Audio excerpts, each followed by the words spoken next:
بسم اللہ الرحمن الرحیم۔ السلام علیکم viewers, welcome to my YouTube channel. آج کی اس ویڈیو میں آپ کو حضرت یونس علیہ السلام کا ایک واقعہ سناؤں گا۔ حضرت یونس علیہ السلام ایک مرتبہ دریائے فرات کے کنارے پہنچے تو ایک کشتی کو مسافروں سے بھرا ہوا تیار پایا۔ آپ علیہ السلام اس کشتی میں سوار ہو گئے اور کشتی نے لنگر اٹھا دیا۔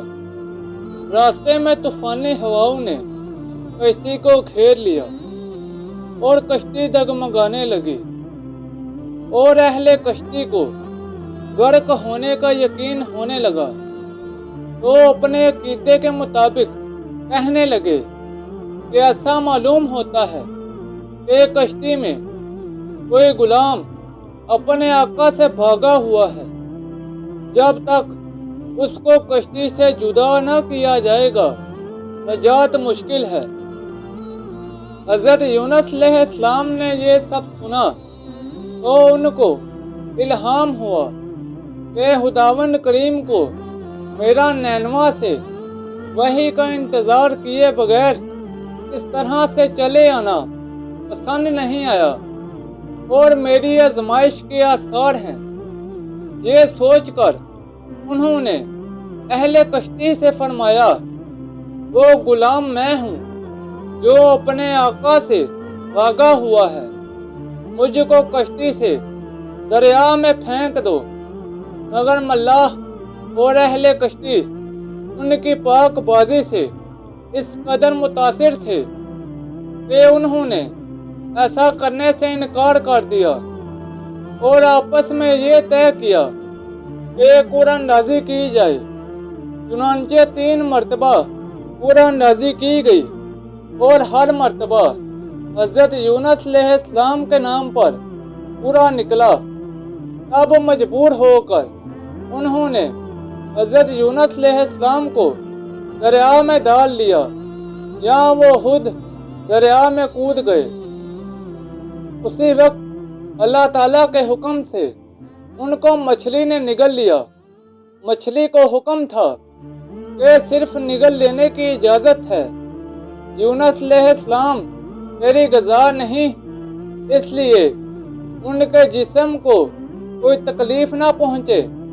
حضرت یونس علیہ السلام نے جب مچھلی کے پیٹ میں خود کو زندہ پایا تو بارگاہ الہی میں اپنی ندامت کا اظہار کیا کہ کیوں وہ وحی الہی کا انتظار کیے بغیر اور رب العالمین سے اجازت لیے بغیر امت سے ناراض ہو کر نینوا سے نکل آئے۔ وہ اس طرح سے دعا گو ہوئے، اے رب العالمین، تیرے سوا کوئی معبود نہیں، تو ہی یکتا ہے، میں تیری پاکی بیان کرتا ہوں۔ بلا شبہ میں اپنے نفس پر خود ہی ظلم کرنے والا ہوں۔ خداوند کریم نے حضرت یونس علیہ السلام کی درد بھری آواز سنی اور توبہ قبول فرمائی۔ مچھلی کو حکم دیا کہ یونس علیہ السلام کو جو تیرے پاس ہماری امانت ہے اگل لے۔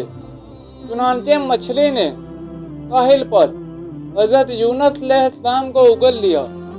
حضرت عبداللہ بن مسعود رضی اللہ تعالیٰ عنہ فرماتے ہیں کہ مچھلی کے پیٹ میں رہنے کی وجہ سے ان کا جسم ایسا ہو گیا تھا جیسا کہ پرندے کا پیدا شدہ بچہ کہ جس کا جسم بے حد نرم ہوتا ہے اور جسم پر بال تک نہیں ہوتے۔ غرض حضرت یونس علیہ السلام بہت ہی نحیف و ناتواں حالت میں خشکی پر ڈال لیے گئے۔ اس کے بعد اللہ رب العالمین نے ان کے لیے ایک بیل دار درخت اگا دیا جس کے سائے میں وہ ایک جھونپڑی بنا کر رہنے لگے۔ چند دن کے بعد ایسا ہوا کہ حکم ربانی سے اس بیل کی جڑ کو کیڑا لگ گیا اور اس نے